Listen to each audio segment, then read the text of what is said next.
Tervetuloa Pöhin podcastiin.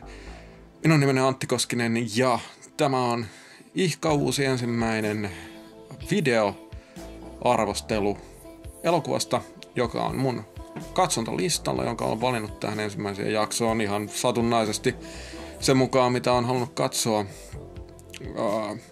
Ja ensimmäiseen jaksoon valikoitui The Guest.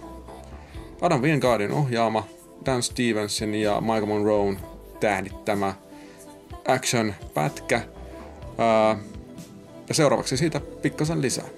Eli The Guestissä tosiaan kyseessä elokuva, jossa Dan Stevens esittää tämmöistä sodasta palaavaa henkilöä, joka pamahtaa perheeseen ja kertoo tälle perheelle, että hän on tämän perheen edesmenneen pojan kaveri armeijasta.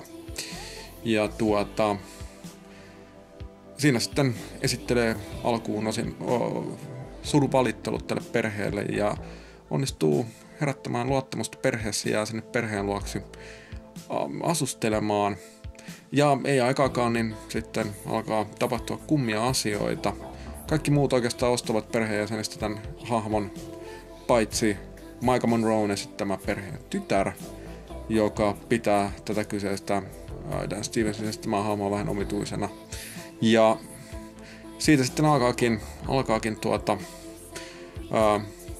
paljastua erilaisia piirteitä, myöskin aika outoja tapahtumia tässä pikkukaupungista, mihin tää sijoittuu. Ja loppua kohden niin tarina alkaa sitten saada jo aika vauhdikkaita ja osin aika absurdejakin piirteitä. Tässä siis kyseessä on ainakin kansilehdykän mukaan tietynlainen Jason Bournen ja Terminatorin sekoitus, mikä viittaa Dan Stevensin hahmoon, joka on siis sodasta palaava henkilö, mutta hänellä on kyllä aika erikoisia ominaisuuksia, jos näin voi sanoa, jotka sitten tässä paljastuvat elokuvan aikana. Ja täytyy sanoa, ohjaustyö on ihan hyvää, vauhdikasta. Elokuvan heikko puoli on ehkä sitten kuitenkin tämä tarina. En aivan ostanut juonta alussa. Ihan pätevää, uskottavaa toimintaa. Dan Stevens esittää erittäin hyvin tätä action-hahmoa, joka palaa sodasta, on pikkasen outo, pystyy sen esittämään hyvin ja uskottavasti. Maika Monroe on myöskin oikein hyvä tämmöisenä epäluuloisena hahmona, eli toisin sanoen pääpari tekee ihan hyvää työtä.